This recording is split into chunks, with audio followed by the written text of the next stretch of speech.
Bila shaka ni majali wa kurudi maskanini asubuhi ya leo. Nashangaa tu, ndugu Neville alisema ya kwamba wengi hawakuweza kusikia huko nyuma. Je, mnaweza kunisikia vizuri sasa huko nyuma? Je, ni sawa? Vema, mimi ni mdogo, kwa hiyo inanibidi kupiga kelele nyingi ili watu wajue kuwa niko huku. Kwa hiyo nakumbuka wakati mmoja nilipokuwa nikifanya kazi kwenye huduma za umma, nikipanda kipandio, nami nilizoea kuvaa viatu vikubwa mno vya njumu kutokana na kutembea kwenye nguzo kubwa za umeme. Basi nilikuwa nikipanda vipandio, ndipo Bibi Eholt ambaye ni rafiki yangu alikuwa kwenye ubao wa kubadilishia umeme. Nina hakika Bwana Ginsa pale angeweza kumtambua vizuri sana. Kwa hiyo Edith akasema, Billy, unapiga kelele nyingi kuliko wote kwa jamaa mdogo hivyo niliyepata kumuona. Nikikanyaga kwa viatu hivi vya njumu nikipanda vipandio. Nikasema, vema Edith, mimi ni mdogo sana, inanibidi kufanya kila mtu ajue niko huku, napiga kelele nyingi sana. Vema, niliingia tu kupiga simu. Ndugu Neville alikuwa ameniambia ya kwamba rafiki yetu mwema ndugu Roy Robertson hayuko ibadani asubuhi ya leo kwa kuwa ni mgonjwa. Nini yake, alikuwa na jino lililoingia ndani, limesababisha maambukizi na kumpa homa kidogo, naye ataenda likang'olewe nafikiri mara moja. Naye Roy amekuwa kama baba kwetu hapa, nasi tunampenda. Nami nikasema, ndugu Roy, ninaingia sasa katika dakika chache tu kwenye ibada. Nikasema, nitaliomba kanisa kwamba sote tutakuombea asubuhi ya leo. Na kesho atakapokuwa akienda huko hili likashughulikiwe, hilo jino limeota vibaya ama kitu fulani limeingia ndani vibaya, nao hawana budi kulikata na kuling'oa.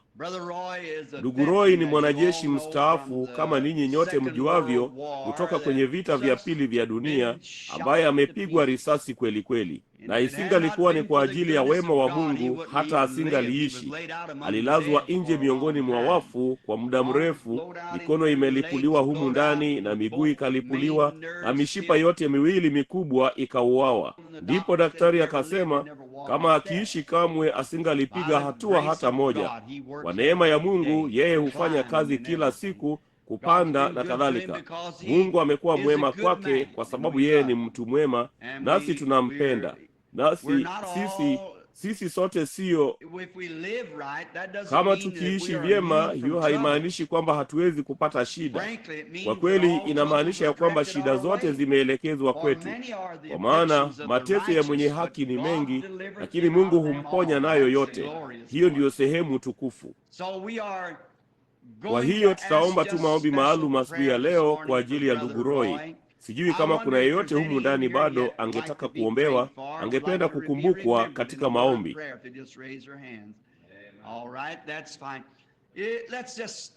Laiti wangaliinua tu mikono yao.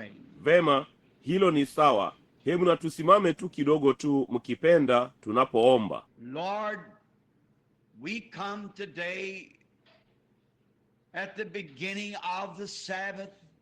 Bwana, tunakuja leo mwanzoni mwa Sabato, nalo jua linachukua mkondo wake sasa kuruka ulimwenguni kote,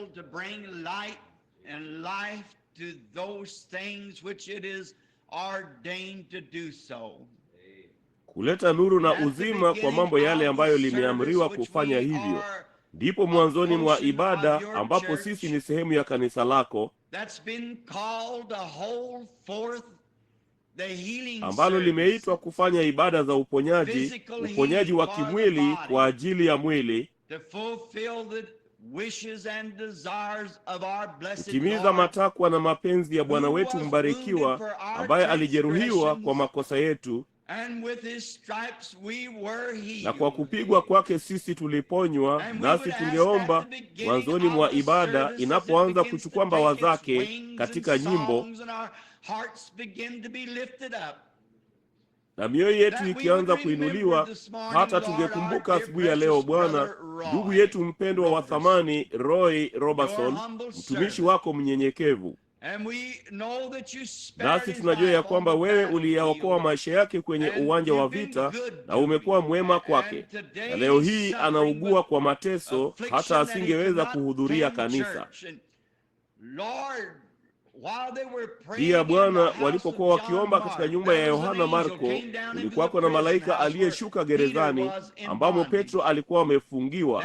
Hapo milango ikafunguka kiajabu, akamuongoza kumtoa nje. Bwana, wewe ungali Mungu. Malaika hao wako chini ya amri yako asubuhi ya leo. Tunaomba Bwana ya kwamba tunapoomba hapa katika nyumba ya Mungu, kwamba malaika watashuka kwenye nyumba ya ndugu Robertson. Shauku yake ni kuwa katika mahali pake hapa, lakini mateso yamemzuia. Basi jalia malaika wa Mungu wamfungulie, wamponye, apate kupachukua mahali pake tena kwenye nyumba ya Mungu. Kuna wengine ambao wamepitia magumu, wamekuwa wagonjwa. Nasi tulimwona mwanamke mzee alipokuwa karibu kuketi, akiinua mikono yake alipokuwa akitembea dede kwa miguu yake. Amekuja kwenye nyumba ya Mungu kuponywa. Jalia Bwana kwamba atatoka akitembea kwa mwendo mwepesi na kwa ujana wa msichana. Wengine wote walioinua mikono yao, mingi iliinuliwa juu, maana imeandikwa na imenukuliwa hapo awali, mateso ya mwenye haki ni mengi, lakini Mungu humponya nayo yote. Jalia turuke leo tuingie katika imani, mikono ya imani ambayo itatukomboa na magonjwa na mateso yote. Ibada itakapokwisha, jalia kusiwe na mnyonge miongoni mwetu. Jalia Bwana kwamba kila asiyeamini atakuwa mwaminio. Na tunapolitafakari neno lako, naomba Roho Mtakatifu na alichukue na kuliweka ndani ya mioyo yetu, na hapo alimwagilie maji mpaka liwe tunda la neno. Utufanyie hili Bwana, tunapoinamisha vichwa vyetu kwa unyenyekevu na kuomba katika jina la Yesu. Amina.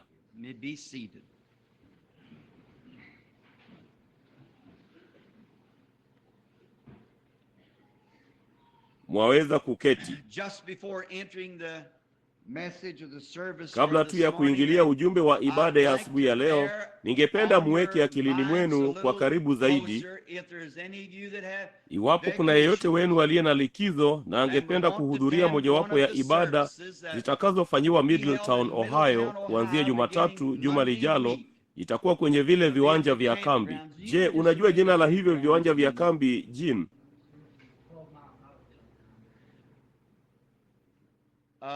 Ndugu Sullivan, Middletown ni mji mdogo, nadhani ni kama Jeffersonville hapa.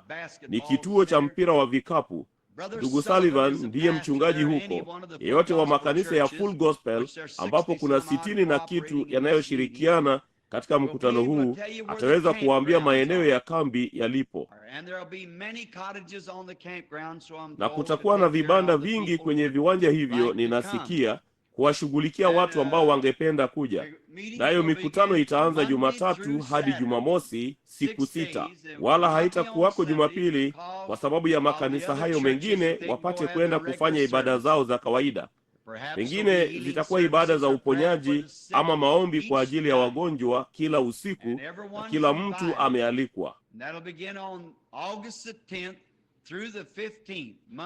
Na hiyo itaanza tarehe 10 Agosti hadi tarehe 15, Jumatatu hadi Jumamosi. Na ikiwa una likizo na likizo yako inakuja na ungependa kuitumia kwa njia kama hiyo, vema, hakika tungefurahi kuwa nawe.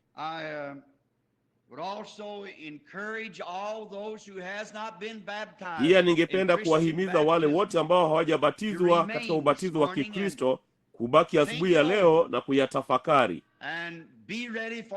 na wawe tayari kwa ajili ya ibada ya ubatizo itakayofuata baada ya kama dakika 45. Sasa nadhani hiyo itakuwa hapa kanisani.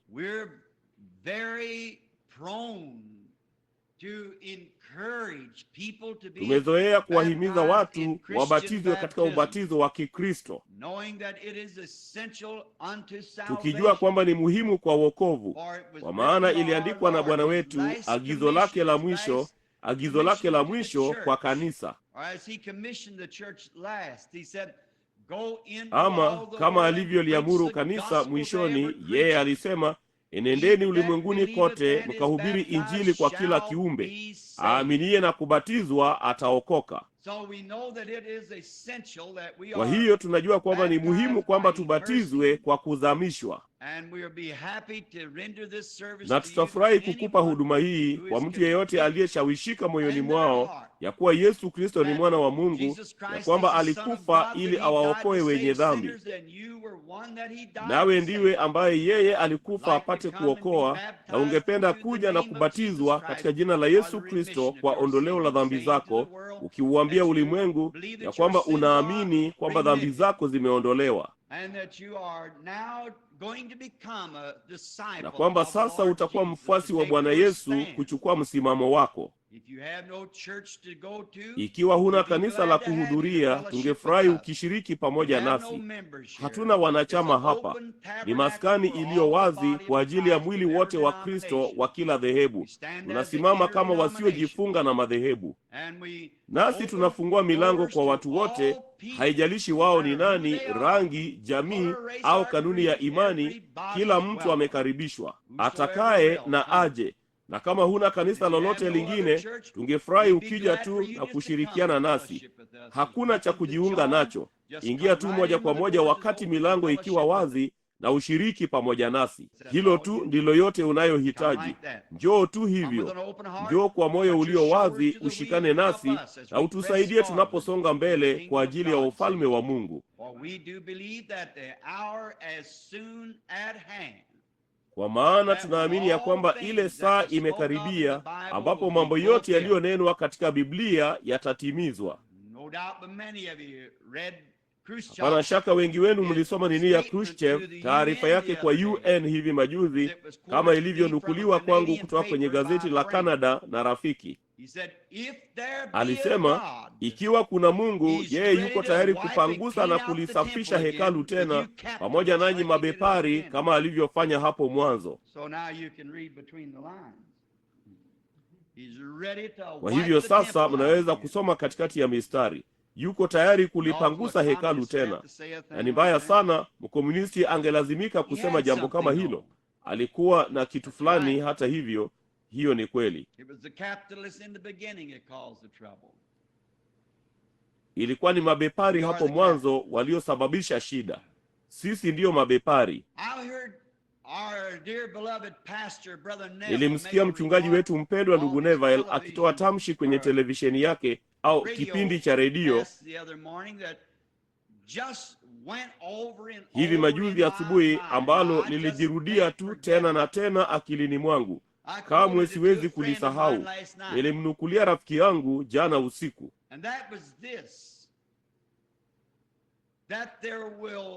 Na hilo lilikuwa ni hili, kwamba kutakuwako na, baada ya kuondolewa kwa Roho Mtakatifu kutoka duniani, hiyo dini ya kawaida ya kanisa itaendelea moja kwa moja bila kujua tofauti. Je, umewahi ulinini? Ni wangapi waliosikia hilo? Hilo si lilikuwa ni la kushangaza sana. Hawamjui Roho Mtakatifu, kwa hiyo hawatajua wakati atakapoondoka, nao watakuwa wakiendelea vivyo hivyo tu. Wakati yule wa mwisho ametiwa muhuri katika mwili wa Kristo, watakuwa wangali wanaendelea wakijaribu kuwaleta waongofu kwake, kwa maana hawajui kile alicho. Nazo dini zao za kawaida zitaendelea kama tu zilivyokuwa. Sasa inaweza isizame ndani yenu kama ilivyofanya kwangu, lakini hilo lilikuwa tamshi la kushangaza sana, kwamba watakuwa mbali sana katika taratibu za kidini tu, hata hawatamkosa Roho Mtakatifu kwa sababu hawajui huyo ni nani kwanza kabisa. Mungu aturehemu. Ndugu, ningependa kuishi katika maisha haya, na shauku yangu mpaka kama hata ni ile huzuni yake iliyo ndogo sana, nitaijua moyoni mwangu. Nikifanya jambo ambalo lingemhuzunisha yeye, ningeweza kuihisi katika muda mfupi tu. Achana na kutokuwepo kwake. Sitaki kuwa hapa wakati yeye hayupo hapa. Ninataka kuwa nimeondoka wakati huo. Naam Bwana, kwa maana hakutakuwako na damu kwenye kiti cha rehema. Kutakuwa giza na moshi na kweusi. Madhabahu haitakuwa na wakili pale kuitetea kesi yetu wakati huo. Mnajua maandiko yanasema hivyo. Madhabahu yalikuwa yakitoka moshi. Hapakuwapo na damu kwenye kiti cha rehema, basi ni hukumu. Kama Bwana mapema msimu huu wa majani kupukutika atatupatia uamsho wa siku chache usiku, nimeliweka tu niani mwangu.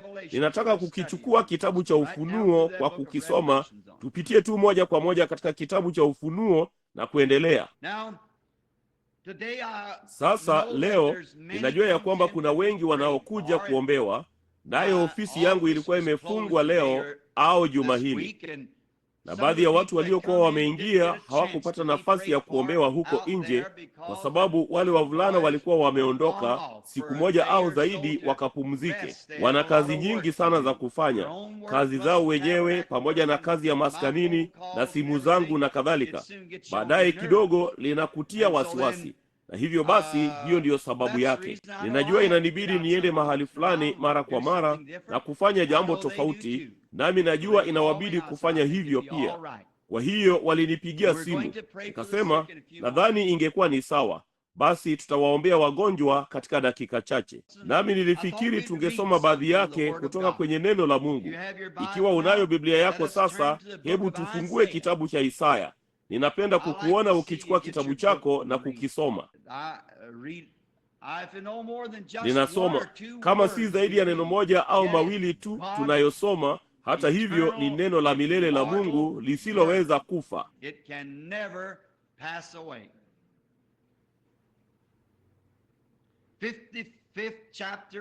Kamwe haliwezi kupita. Mlango wa 55 wa Isaya. Mada, wokovu wa milele. Ho, everyone that thirsteth, come ye to the waters. Haya, kila aonaye kiu, njooni majini, na yeye asiye na fedha, njooni nunueni mle. Yea, come buy wine, milk. Naam, njoo ununue divai, maziwa bila pesa na bila gharama. Why do you spend money for that which is not bread? Kwa nini mnatoa pesa kwa kitu ambacho si mkate, na kazi yenu kwa yale yasiyoshibisha? Hearken diligently unto me, and eat ye that which is good. Nisikilizeni kwa bidii, mle kilicho chema, na nafsi zenu zifurahie unono. Incline your ear, and come unto me. Tegeni masikio yenu mkanijie, sikieni na nafsi zenu zitaishi. And I will make an everlasting covenant with you, even the sure mercies of David. Nami nitafanya nanyi agano la milele, rehema za hakika za Daudi. I'd like to speak to you just for a few moments on the subject without money. Ningependa kuzungumza nanyi kwa dakika chache tu kuhusu somo bila pesa au bila gharama. There is so many entertaining things. Kuna mambo mengi sana yanayoburudisha katika siku zetu. There's so much to entice people to what we would call pleasures. Kuna mengi sana ya kushawishi watu kwenye kile tunachoweza kukiita raha, na ni kwa watu wote, vizazi vyote. There are the enticements for the young people. The modern kuna vivutio kwa vijana, ngoma za kisasa na sherehe za roki, na muziki walio nao unaoendana nayo, na yote yanavutia kwa ajili ya burudani. I don't care how good a home a child has been brought up in. Sijali mtoto amelelewa katika nyumba nzuri jinsi gani na jinsi amefunzwa kutenda mema. Ikiwa mtoto huyo hajakubali ujuzi wa kuzaliwa upya, muziki wa roki huvutia usikivu wake haraka mara tu anapousikia.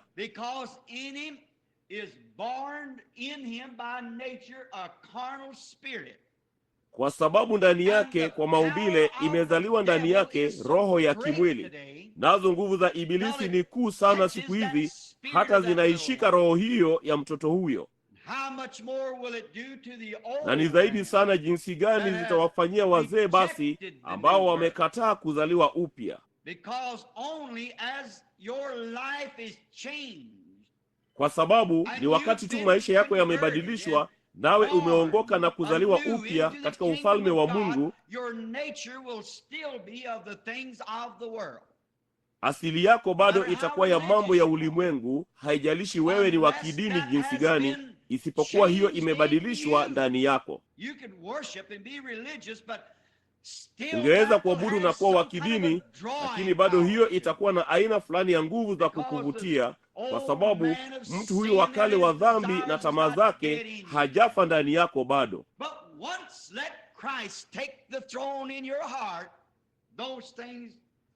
Lakini mara tu Kristo anapotawazwa moyoni mwako, mambo hayo hayasumbui. Ni kitu kikuu zaidi. Siwezi kutaja jina la huyo mtu kwa sababu siwezi kulikumbuka jina lake sasa, lakini wengi wenu mtamkumbuka. Wanasema kulikuwako na kisiwa ambacho wanaume wangeenda kwa kuvizia, nao wanawake wangetoka wakiimba. Nazo nyimbo zao zilikuwa za kutamanisha sana, hata mabaharia waliokuwa wakipita kwa meli wangeingia. Ndipo askari wa kuvizia wangewakamata mabaharia hawa wasiojihami na kuwaua. Basi mtu mmoja mkubwa alitaka kupitia pale, naye akawaamuru mabaharia wake wamfungie kwenye nguzo ya mlingoti na kuweka kitu kinywani mwake ili asiweze kupiga kelele. Kisha akaweka vizibo masikioni mwa mabaharia wake wasiweze kusikia, ndipo wapitie pale kusikia.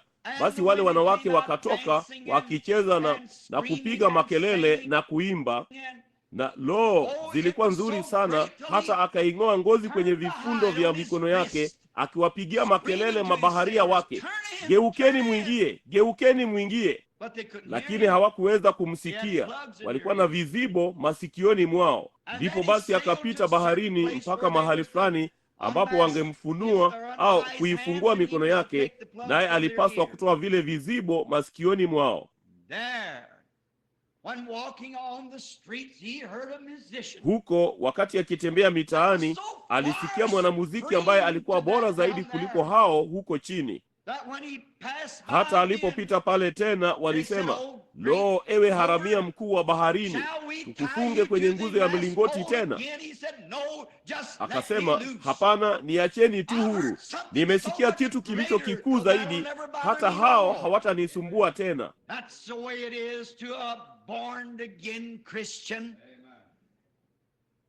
Hivyo ndivyo ilivyo kwa Mkristo aliyezaliwa mara ya pili. Walipata kitu fulani kikuu zaidi kuliko roki na burudani za ulimwengu huu.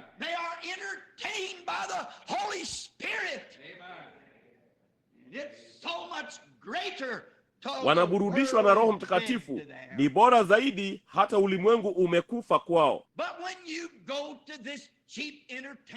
Lakini unapoenda kwenye burudani hizi rahisi, unapaswa kukumbuka ya kwamba inakulazimu uchukue pesa nyingi sana.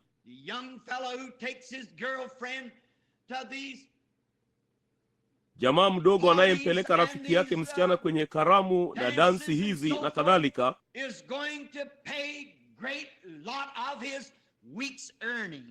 atalipia pesa nyingi sana za mapato yake ya juma. Nao wazee ambao wanajaribu kupata raha katika kwenda kwenye vyumba vya pombe kuzinywea huzuni zao za juma,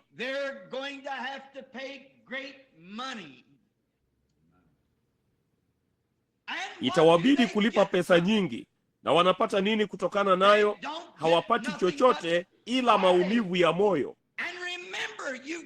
to settle up with God someday for it. Pia kumbukeni, hamna budi kuwajibika kwa Mungu siku moja kwa ajili yake, na mshahara wa dhambi ni mauti. You don't make nothing here on earth by it. Hupati chochote hapa duniani kwake, ni mazigazi ya uongo. Kunywa pombe kutaongeza tu huzuni.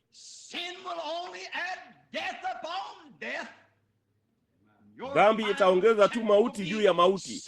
Cheki yako ya mwisho itakuwa ni kutengwa na Mungu milele, utupwe katika ziwa la moto. Wala huwezi kupata chochote ila kupoteza.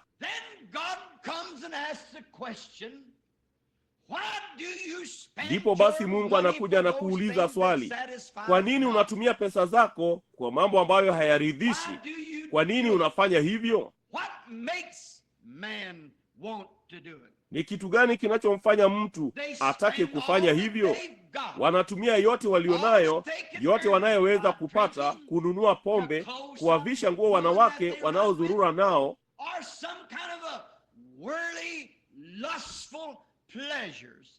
ama namna fulani ya anasa chafu za ulimwengu.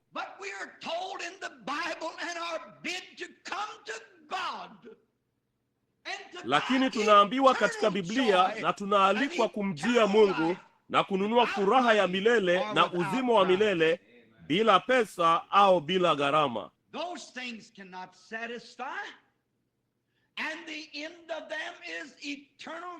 Mambo hayo hayawezi kutosheleza, na mwisho wake ni mauti ya milele, na inakugharimu pesa zote unazoweza kukusanya pamoja, kuwa mtu mkubwa au mburudishaji, ama mvulana mcheshi, ama chochote unachoweza kuwa, ama msichana maarufu, ama chochote kile. Inagharimu yote unayoweza kukusanya pamoja kufanya hivyo. Kuvaa mavazi nadhifu mno na kufanya mambo ambayo ulimwengu hufanya, ndipo unaishia tu kupata cheki ya laana ya milele. Mungu alisema, basi kwa nini? Tutafanya nini kwenye siku ya hukumu tutakapoulizwa ni kwa nini tukafanya hivyo?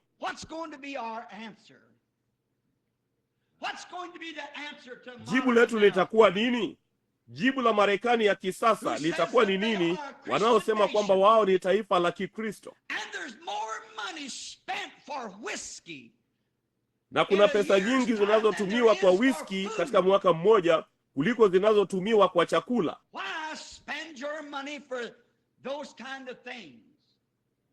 Kwa nini kutumia pesa zenu kwa vitu kama hivyo?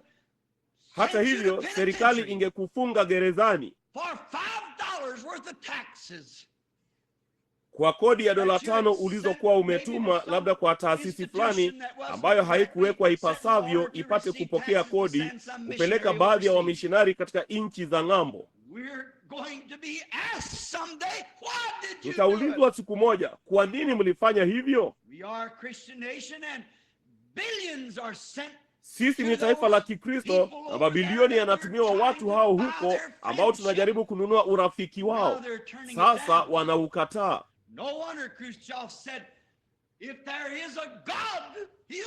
Si ajabu Khrushchev alisema, ikiwa kuna Mungu atalifagia jumba lake la kifalme tena.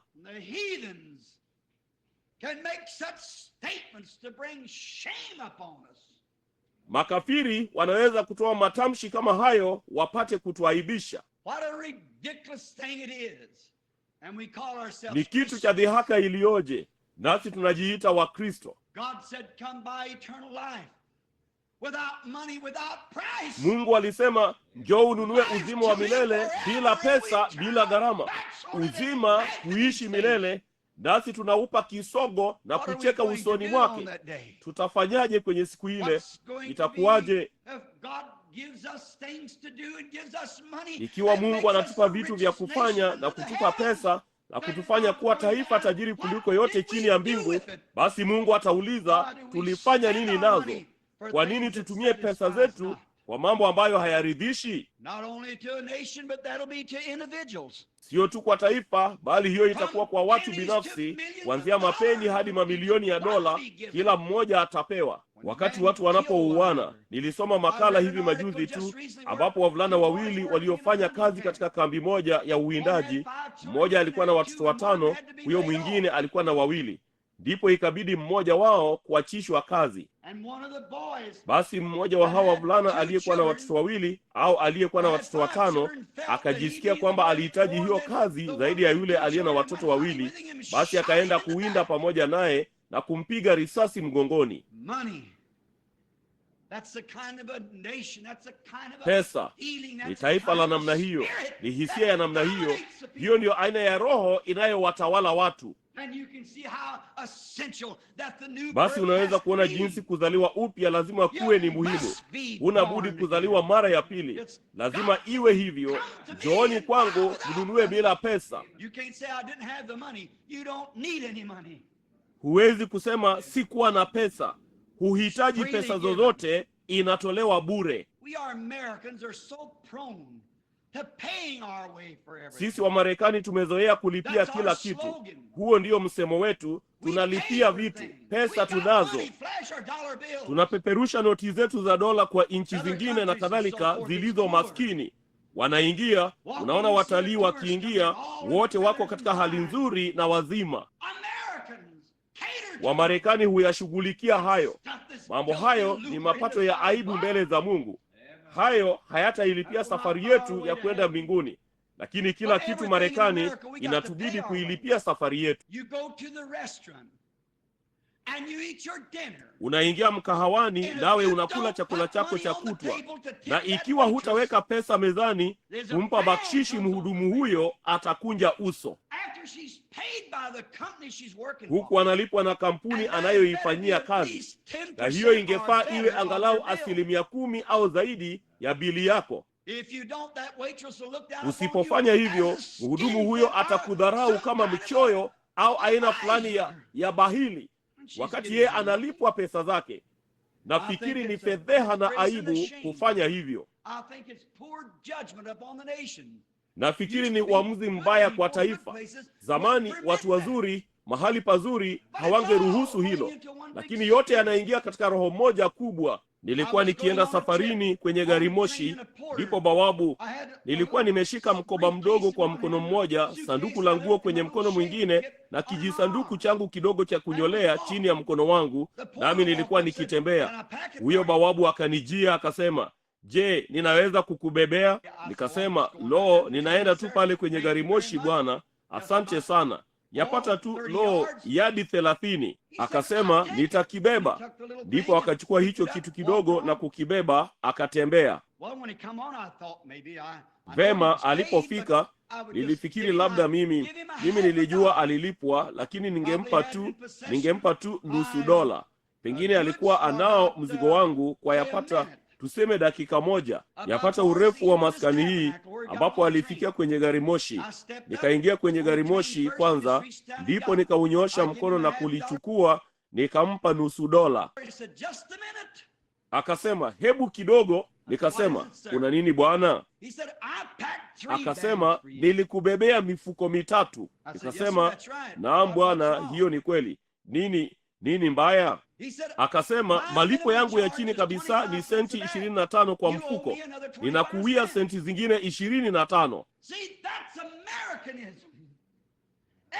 Naona huo ni Umarekani. Kila kitu hakina budi kulipiwa. Ukienda kuliendesha gari lako nalo lianguke katika handaki, nawe umuite mtu fulani kukuvuta utoke, afadhali uwe tayari kulipa, maana watakutoza kwa ajili yake. Mvurutaji akija na kukutoa, atakutoza kiasi fulani kwa maili. Na endapo mkulima mara 9 kutoka kwa 10 akileta trekta yake, itakuwa ni mbaya kuliko hivyo. Inakubidi kulipia kila kitu unachofanyiwa. Kila kitu ni lipa pesa, lipa pesa. Na hata hivyo ni shimo kubwa jinsi gani dhambi imekutumbukiza. Ni nani angaliweza kukutoa kwenye shimo la dhambi? Lakini Mungu anakutoa kwenye shimo la dhambi bila pesa, bila gharama, wakati hakuna mtu angeweza kukutoa. Usipolipa pesa nyingi za kuvurutwa na mvurutaji wako, utakaa katika hilo shimo. Huna budi kuwa na pesa, la sivyo utabaki katika shimo. Lakini shimo baya zaidi ulilopata kuingia ni lile Ibilisi alilokutupa ndani, shimo la dhambi na kutokuamini. Mungu kwa kupenda kwake atakutoa huko bila pesa, bila gharama.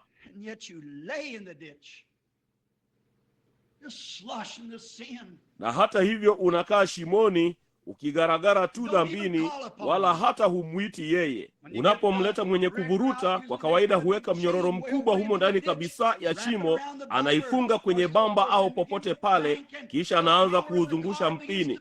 Ndipo nguvu za hilo gari zinaanza kuvuta, nayo mota inaanza kufanya kazi na kukutoa.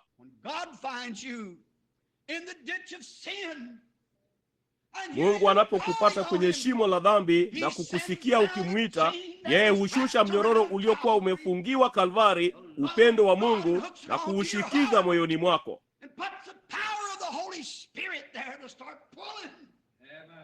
Na kuweka nguvu za Roho Mtakatifu mle zianze kuvuruta, wala haikugharimu chochote.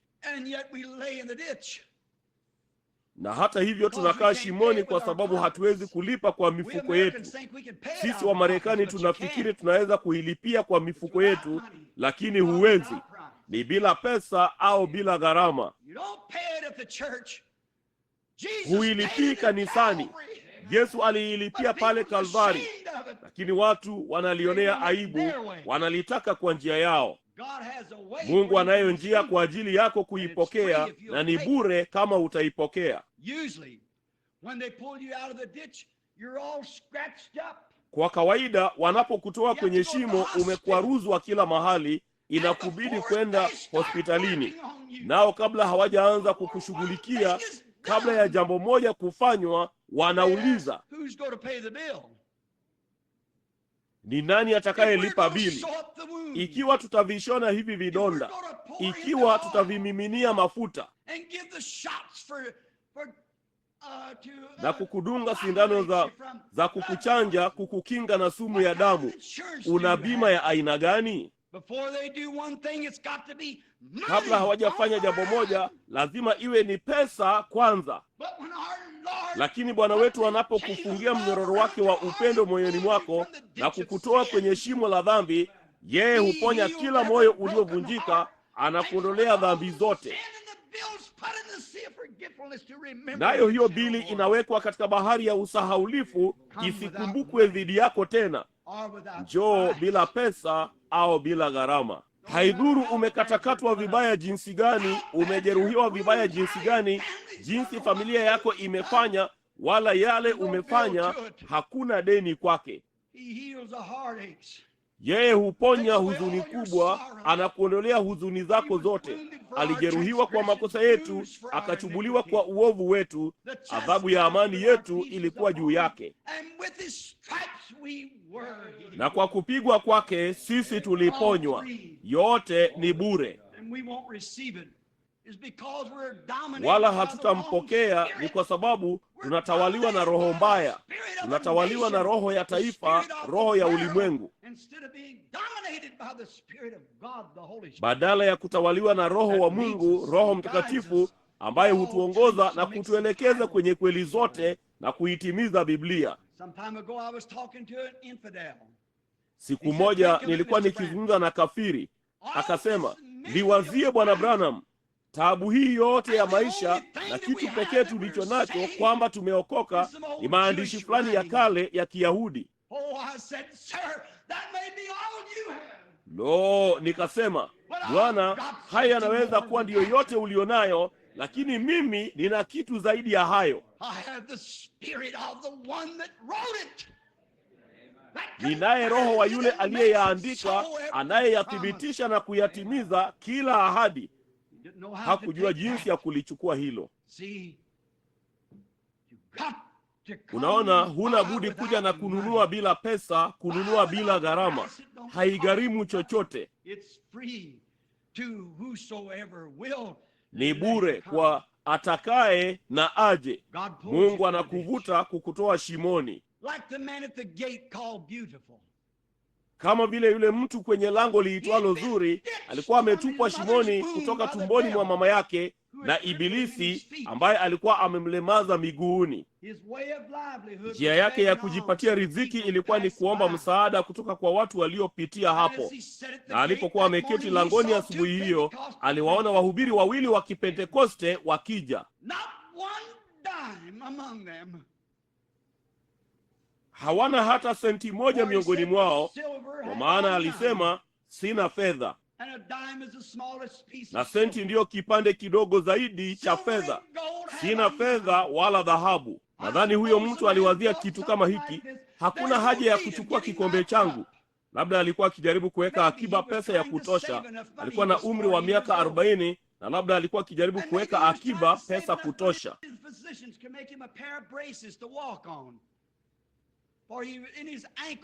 Madaktari wangeweza kumtengenezea jozi ya magango ya kutembelea, kwa kuwa yeye alidhoofikia kwenye vifundo vyake, na labda ilimbidi awe na pesa kusimama mstarini kabla madaktari hawajamsaidia.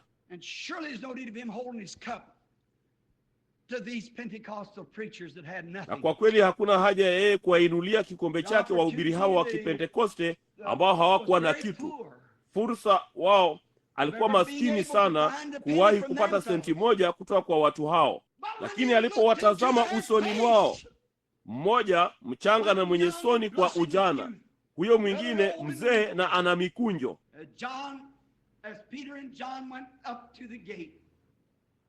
kama Yohana, Petro na Yohana walipofika langoni, aliona kitu fulani katika kijana huyo.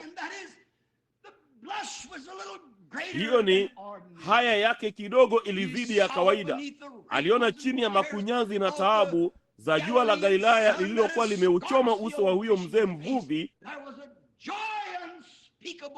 kulikuwa na furaha isiyosemeka na iliyojaa utukufu. Aliona kitu ambacho kilionekana kuwa tofauti kidogo. Mnajua, kuna kitu kuhusu Ukristo kinachowafanya watu waonekane tofauti. Ndio watu wenye kuvutia sana kote ulimwenguni. Basi akachukua kikombe chake na kukiinua. Naye Mtume Petro akiwa ndiye mkubwa zaidi akasema, sina fedha wala dhahabu. Kwa maneno mengine, siwezi kukusaidia kwa vyovyote kununua magongo haya. Sina fedha wala dhahabu, lakini nilicho nacho. Alikuwa ametoka kununua kutoka kwake aliyekuwa na asali na furaha ya divai ya wokovu. Alikuwa ndiyo kwanza aje siku 2 ama 3 kabla ya hapo kutoka Pentekoste, ambapo jambo fulani lilikuwa limetukia. Ndipo huyo kijana akaruka na amina kubwa kwake na kumtazama usoni mwake. Ulifanyika nini? Msururu huo wa huruma, huruma yake yeye aliyesema iliwahurumia wagonjwa. Roho yule yule alikuwa amechukua mahali moyoni mwa yule mzee mvuvi. Alisema, kuhusu pesa sina yoyote, lakini nina kitu ambacho kitachukua mahali pake mara 1,000,000. Nilicho nacho. Sasa kumbukeni, Petro alikuwa Myahudi, nao wanapenda pesa kwa kawaida. Lakini Myahudi huyu alikuwa ameongoka. Sio nilicho nacho na kuuzia,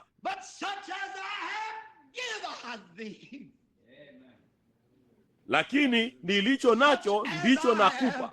Nilicho nacho, sina peni mfukoni mwangu.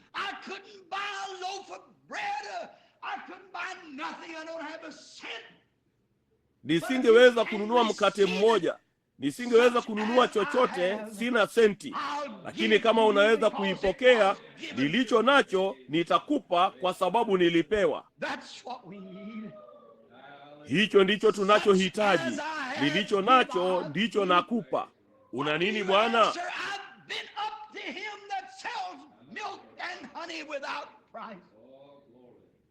Nimekuwa kwake anayeuza maziwa na asali bila gharama. nitakupa. Sikuwi chochote kwa ajili yake. Kama unaweza kukipokea, nitakupa. Sio kama mtu ambaye angetoza, bali wale ambao wangetoa. Kwa sababu kadri unavyopokea bure, toa bure. Ilikuwa ni agizo la Bwana wake siku 3 tu hapo kabla.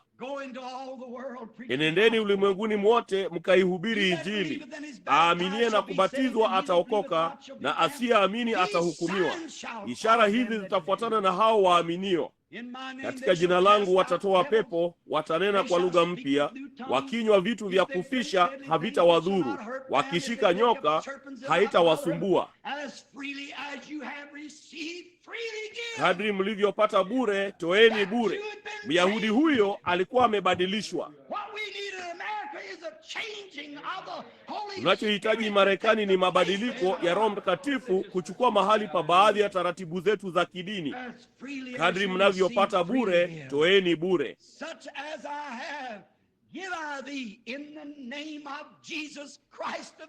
Nilicho nacho ndicho nakupa. Katika jina la Yesu Kristo wa Nazareti, simama utembee. Imani katika jina hilo lisilogoshiwa la Muumba. Si ajabu alienda akirukaruka kwa furaha na kumsifu Mungu.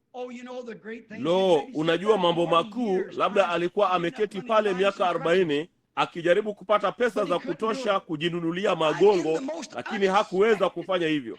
Lakini katika mahali pasipotarajiwa kabisa, na wakati usiotarajiwa, na watu wasiotarajiwa kabisa, wasiostahili, alipata alichotaka. Nina furaha sana kwamba Mungu hufanya hivyo. Katika kundi la maskini wanaowaita watakatifu wanaojibingirisha, usiku mmoja nilipata nilichotaka ambacho pesa haingeweza kununua.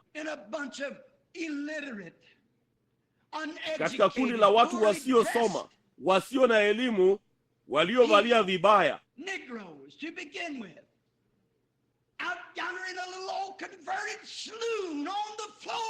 Wanigro kwanza kabisa, huko nje katika maskini baa ndogo iliyogeuzwa, sakafuni nilipata thamani kito. Wakati maskini yule mtu mweusi aliponiangalia usoni na kusema, je, umepokea Roho Mtakatifu tangu ulipoamini? Ilikuwa ni jambo nililotaka. Sikutarajia kulipata miongoni mwa watu hao, lakini walikuwa na kile nilichohitaji.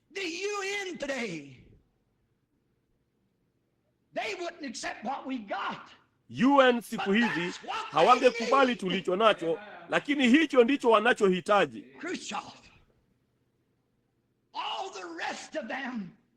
Khrushchev, hao wengine wote wanamhitaji Kristo katika ubatizo wa Roho Mtakatifu.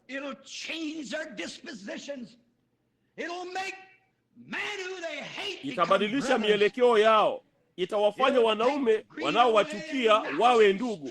Itaondoa uchoyo na kijicho na ugomvi na kuweka upendo na furaha na amani, wema na rehema. Naam, katika mahali pasipotarajiwa wakati mwingine ndipo unapata kile unachotafuta. Wana wa Israeli wangetoa nini? Nyara zote za Misri, wakati midomo yao ilipokuwa ikitoka damu, wakati ndimi zao zilipokuwa zikining'inia kutoka kinywani mwao.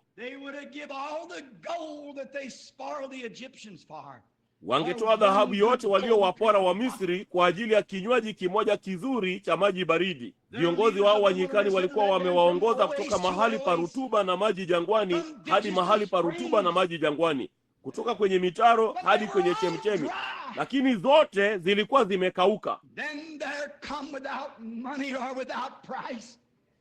Kisha kukaja bila pesa au bila gharama. Sauti ikanena na nabii na kusema, unenee mwamba. Kitu kilicho kikavu kuliko vyote nyikani, kitu kilicho mbali zaidi na maji, hapo kiu yao ilikatwa bila pesa au bila gharama. Unenee mwamba, si ulipe mwamba, bali unenee mwamba. Yeye angali ni mwamba usiku wa leo. Je, ni mwamba katika nchi ya uchovu. Ikiwa unasafiri katika nchi hiyo ya uchovu, unenee mwamba. Si lazima umlipe, ongea naye. And he's a very present help in a time of trouble. Amen. If you're sick, speak to the rock. Naye ni msaada uliopo kabisa katika wakati wa mateso. Ikiwa wewe ni mgonjwa, unenee mwamba. Ikiwa wewe ni mgonjwa wa dhambi, unenee mwamba. Kama umechoka, unenee mwamba. Unaona, ilionekana kana kwamba ingekuwa mahali popote. Ilionekana hivyo kama hakuna maji huko chini katika sehemu ndogo ambako kulikuwa na chemichemi, usingekuwako na maji juu ya mlima huo kando ya mwamba. Mungu hufanya mambo kinyume na vile mwanadamu anavyofikiri. Mwamba mahali pakavu sana nyikani, lakini yeye alisema unenee mwamba. Siku hizi watu wamedanganyika sana. Wanafikiri kama wanaweza kwenda na kuyakariri maombi yao, wamlipe kasisi fulani awaombee dua chache, wailipie safari yao. Kama watajenga kanisa kubwa mahali fulani na tajiri fulani atalifadhili, waendelee kuishi katika tamaa mbaya. Awe na mtu mwingine wa kumwombea, anawazia hiyo imetosha. Mungu hataki pesa zako chafu.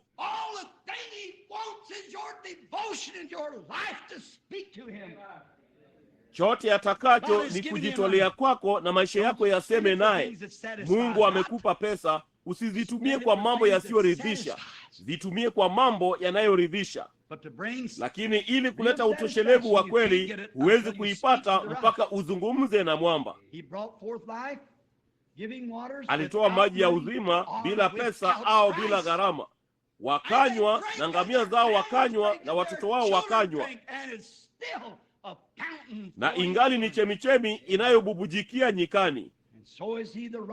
Na vivyo hivyo yeye ndiye mwamba siku hizi katika nchi hii ya uchovu wa watu wanaoangamia. Kila amwaminie hatapotea, bali awe na uzima wa milele. Angalieni, kila usiku haikuwabidi kujisumbua kuhusu mkate. Mkate wao uliletwa kwao kila usiku upya. Unaenda siku hizi kupata mkate. Endapo wewe ni ombaomba, nawe uende hapa dukani na kusema ningetaka mkate, angesema nionyeshe kwanza robo yako. Sina budi kupata senti 25 kwa mkate huu. Nawe una nini ukiupata? Hili ni jambo la kando kidogo, lakini umepata cha chini zaidi ambacho ngano inaweza kutoa. Wanatoa vitamini zote kutoka kwake, wishwa wote, na kuwapa nguruwe. Wanachanganya lundo la gundi ambalo hushikilia wishwa pamoja na kuupepeta na kukanda mkate uliotengenezwa kwa mikono michafu yenye kinyaa. Mara nyingi unaona kile unachopata kwenye mkate wako wakati mwingine, vipande vya nywele na vitu vya unajisi na vipande vya panya na kila kitu kingine kinachoangukia mle kwenye tanuru hizo za mikate. Watu wenye dhambi, wenye magonjwa ya zinaa na kila kitu wakiikanda. Kama ungeiona ikikandwa, hata hungeila. Na hata hivyo unalipa senti zako 25, la sivyo huupati.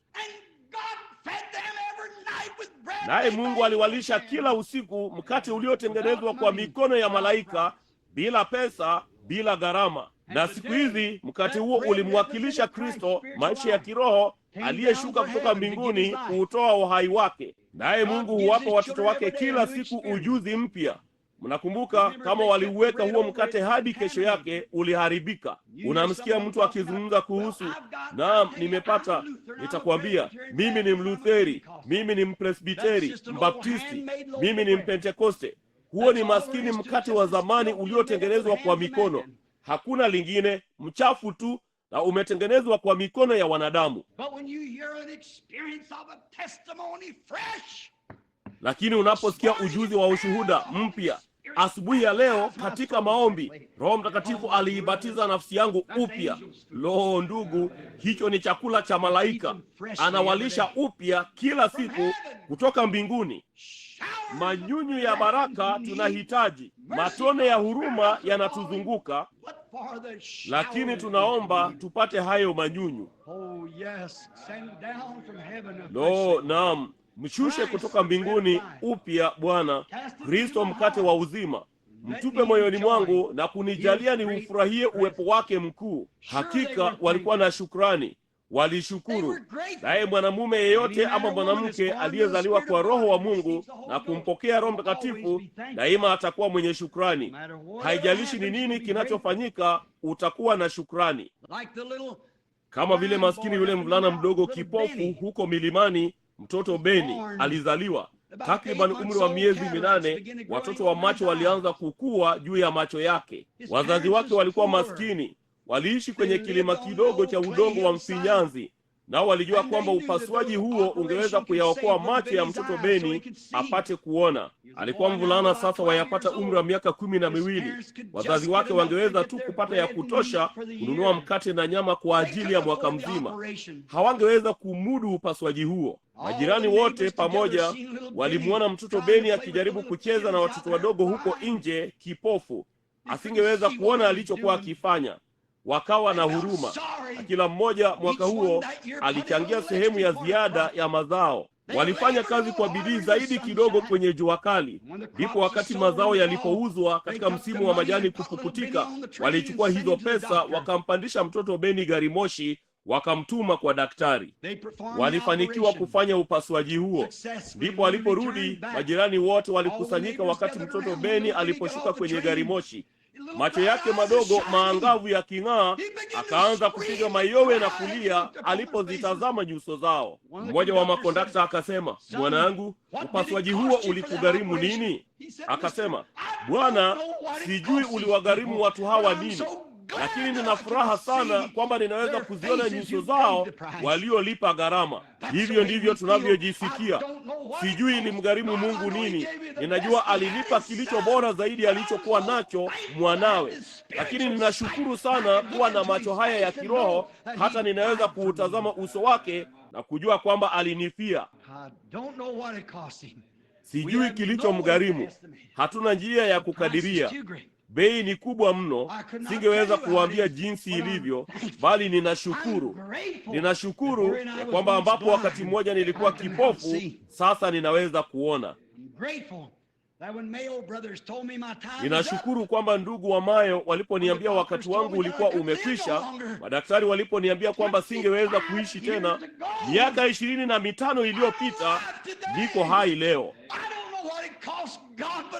Sijui ilichomgharimu Mungu, lakini nashukuru niko hai. Wakati mmoja nilikuwa mwenye dhambi, nimefungwa katika dhambi, pamoja na huzuni kuu, nikiogopa mauti.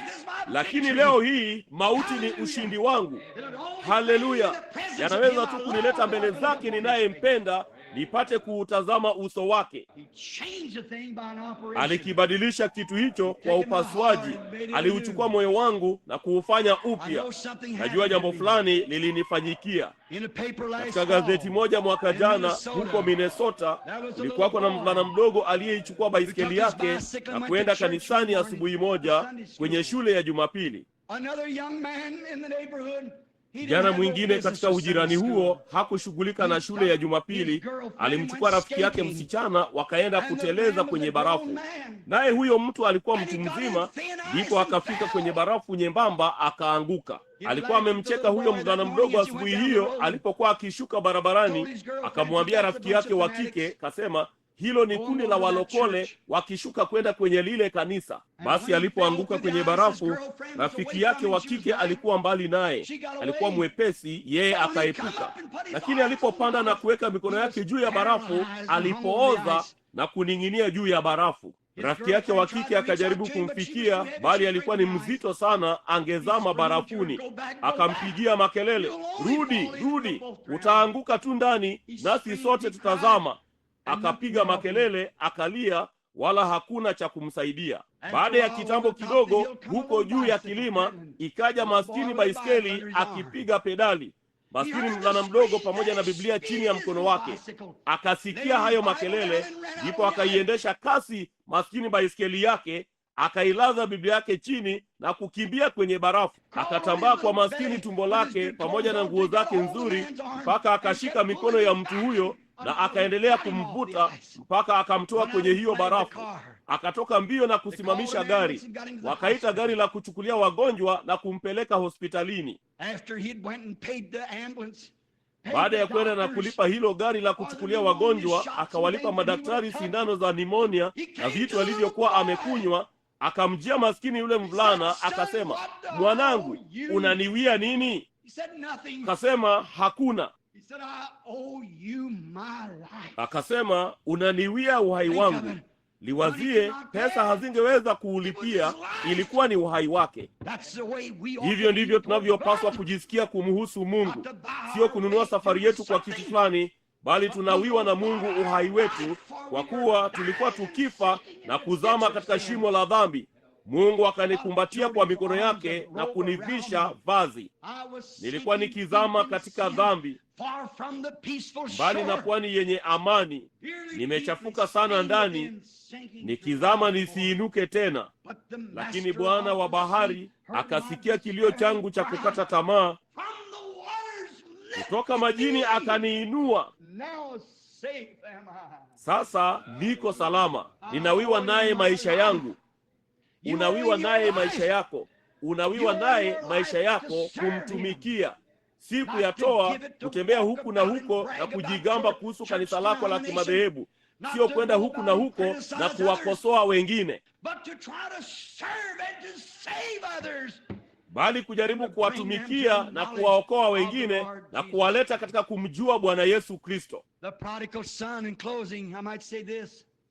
Yule mwana mpotevu, katika kufunga, huenda nikasema hivi, alipokwisha kufuja mali yake yote, mali ya baba yake, kwa maisha ya anasa, basi alipokuwa akirudi nyumbani,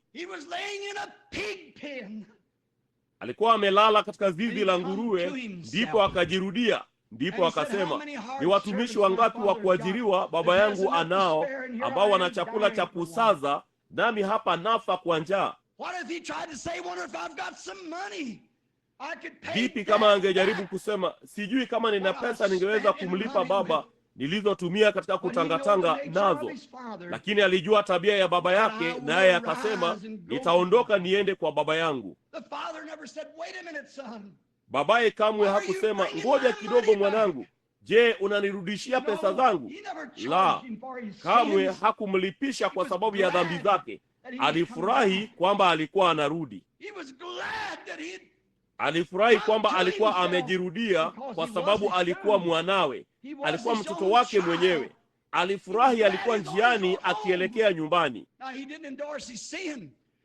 Sasa yeye hakuidhinisha dhambi yake, bali alifurahi alipojitambua na kusema, nimetenda dhambi mbele za Mungu wangu na mbele ya baba yangu, nitaondoka niende kwake. Ndipo alipomuona kwa mbali, alimkimbilia akambusu, naye akasema, mchinjeni yule ndama aliyenona bila pesa. Leteni vazi lililo bora kuliko yote bila pesa. Leteni pete bila pesa. Muitie kidoleni mwake, na tule tunywe na tufurahi, kwa kuwa huyu mwanangu alikuwa amepotea na sasa amepatikana. Alikuwa amekufa naye yu hai tena, na tushangilie juu yake. Naomba niseme hivi marafiki, kufunga, kitu pekee kinachoridhisha, vitu halisi pekee vilivyopo,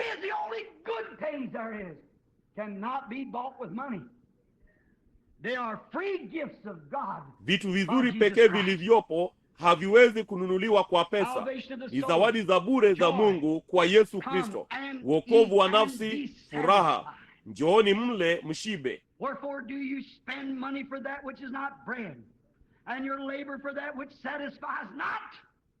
Kwani kutoa fedha kwa ajili ya kitu ambacho si chakula, na mapato yenu kwa kitu ambacho hakishibishi?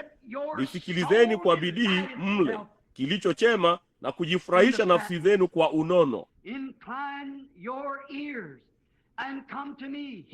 Tegeni masikio yenu na kunijia, sikieni na nafsi zenu zitaishi, nami nitafanya nanyi agano la milele, naam, rehema za Daudi zilizo imara. Vitu vyote vidumuvyo, vitu vyote vyema, vitu vyote vinavyopendeza, vitu vyote vilivyo vya milele ni vya bure, wala havikugharimu chochote. Mwishoni mwa kuandikwa kwa kitabu hiki kilisema, atakaye na aje anywe maji ya chemchemi za uzima bure. bila pesa, bila gharama. Kwa nini kutumia fedha zako kwa kitu kisichoshibisha na kuacha vitu halisi vinavyoshibisha vya bure vipotee bila kuhifadhiwa na wewe?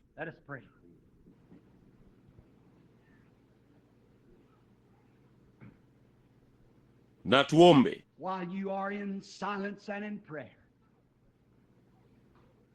Mkiwa katika utulivu na katika maombi, wapo katika jengo hili asubuhi ya leo wale ambao hawajainywea chemchemi hiyo, ambao tamaa za ulimwengu zingali katika maisha yako, na ungependa kubadilisha mahali pako pa kunywea asubuhi ya leo, au riba ya pesa zako. Ungependa kuja na kununua kutoka kwa Mungu bila fedha, bila gharama, asali na maziwa, furaha ya divai. Je, waweza kuinua mkono wako useme, nikumbuke ndugu Branham unapoomba? Mungu akubariki bwana. Mungu akubariki bwana. Mungu akubariki dada. Kuna wengine wanaoweza kusema, nikumbuke ndugu Branham unapoomba. Baadhi yenu ninyi vijana, naam, ambao mmeyaharibu maisha yenu, zile saa ambazo mama alitumia katika maombi kwa ajili yako na baba, mafundisho yote ambayo umepewa, na hata hivyo umeyaweka kando upate kusikiliza mnong'ono wa Ibilisi. Sasa unautamani muziki wa ulimwengu, mambo ya ulimwengu, nawe unajirudia kama yule mpotevu kwenye zizi la nguruwe. Je, unaweza kuinua mkono wako dada, ndugu, na kusema, Mungu nikumbuke, nijalie kujirudia asubuhi ya leo, nijalie nije nyumbani kwa Baba. Haikugharimu hata kitu kimoja, anakutarajia. Haijalishi umefanya nini.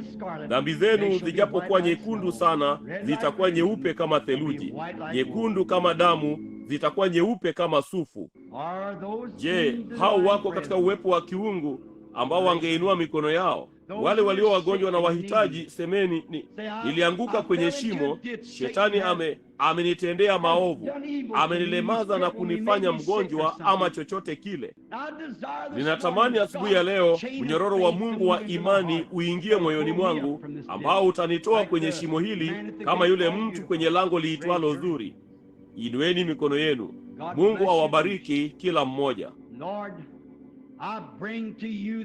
Bwana, ninaleta kwako saa hii wale wanaoinua mikono yao kwa ajili ya msamaha wa dhambi zao.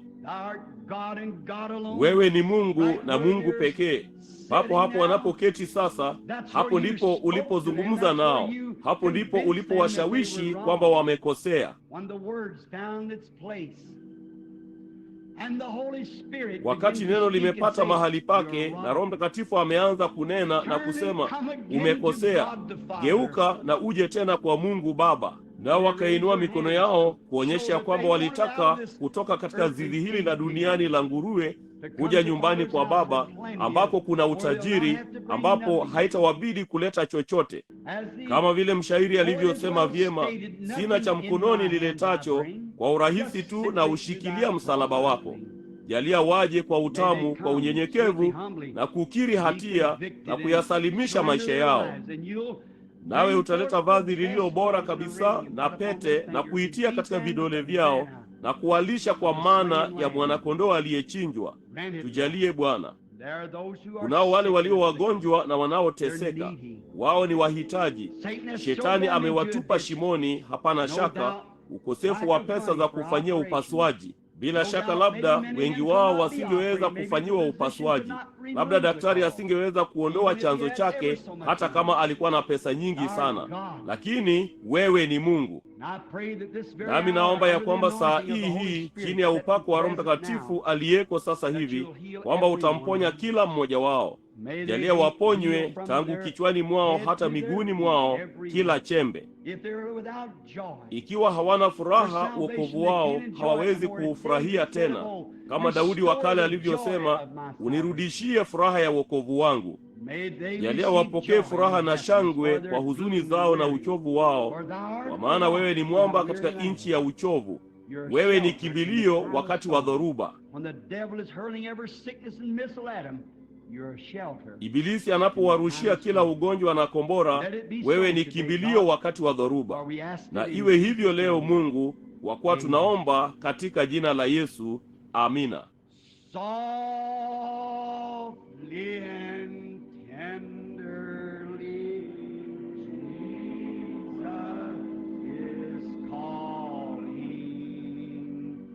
calling for you, for me. Though we have sinned, He hath mercy and pardon, pardon for you and for me.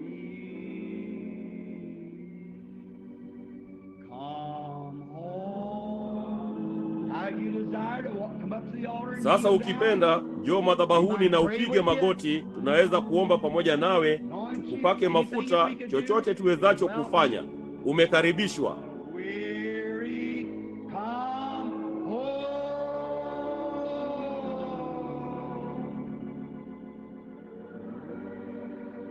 Fiercely, tenderly, Jesus is calling,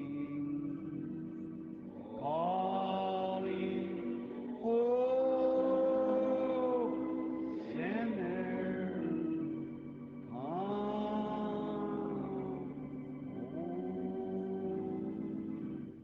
come. Unampenda? Teddy, unaweza kutupatia sauti nampenda kwani alinipenda kwanza? Unaweza kuupata huo? Hebu na tuuimbe kwa utukufu wake kabla hatujabadilisha utaratibu wa ibada kwa muda kidogo tu. Hii ni ibada. Ujumbe umetolewa. Nina furaha sana kwamba mmeupokea. Pray that it'll do you good, for it did me good to speak it. I pray that the same inspiration Omba ya kwamba utakufanyia mema, kwa maana ulinifanyia mimi mema kuunena. Ninaomba kwamba uvuvio ule ule niliopewa kuunena kwenu, mtaupokea kwa uvuvio ule ule uliotumiwa. Bwana na aubarikie moyoni mwenu.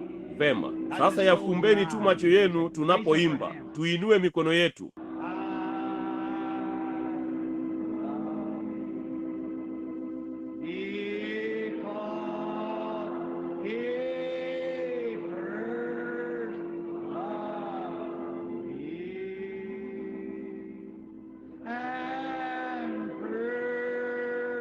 just my salvation on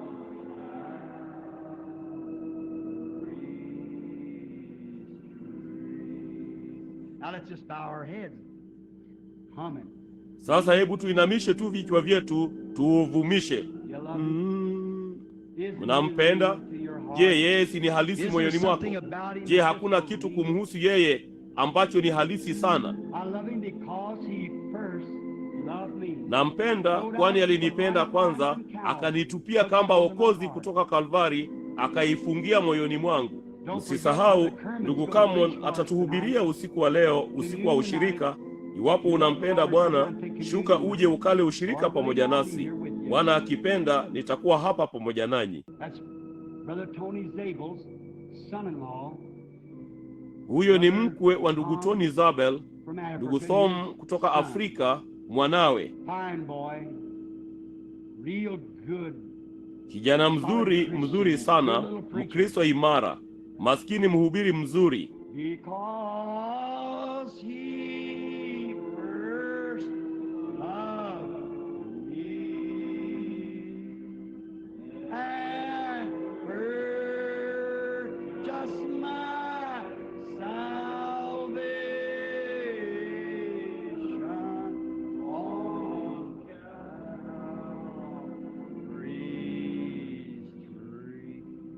Wakati tumeinamisha vichwa vyetu sasa, huku kinanda kinaendelea. Lord Jesus, we're fixing to enter another service, Lord. Bwana Yesu, tunajiandaa kuingia katika ibada nyingine. Bwana, tunakushukuru wewe kwa ajili ya Roho Mtakatifu ambaye alisema na mioyo yetu. Nasi tuna furaha Bwana kwamba wewe ulitufanyia hili. Basi jalia neno lako lisirudi kwako bure, bali na litimize yale liliyokusudiwa kufanya. Jalia hilo likae katika mioyo yetu yote, kujua kwamba vitu vyote vilivyo halisi na vya kudumu vinatoka kwa Mungu, bila pesa, bila gharama. Kwa nini basi tung'ang'anie mambo na kulifanya jambo la kufa na kupona kwa ajili ya mambo yatakayoangamia? Jalia tujitahidi zaidi Bwana, kwa ajili ya mambo ambayo hayataangamia, yasiyo na gharama.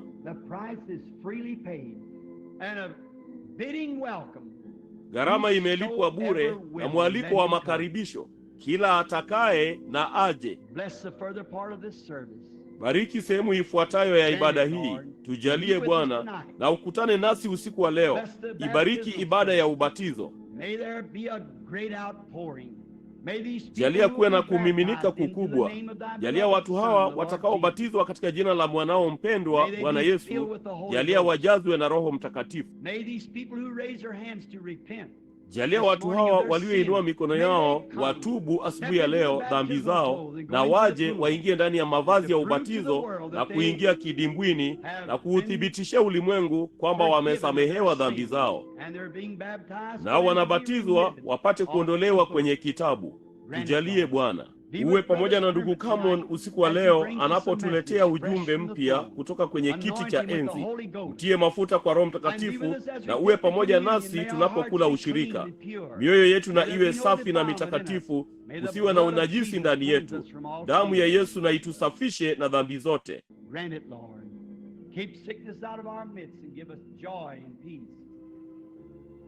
Tujalie Bwana, ondoa magonjwa miongoni mwetu na utupe furaha na amani. Kupitia Yesu Kristo tunaomba hayo. Amina. Mnampenda? Sasa mwinulieni mikono yenu.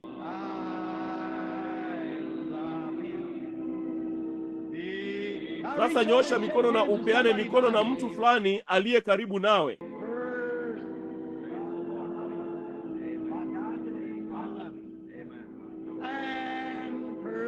Hiyo ni kweli. Nyosha moja kwa moja na kupeana mikono.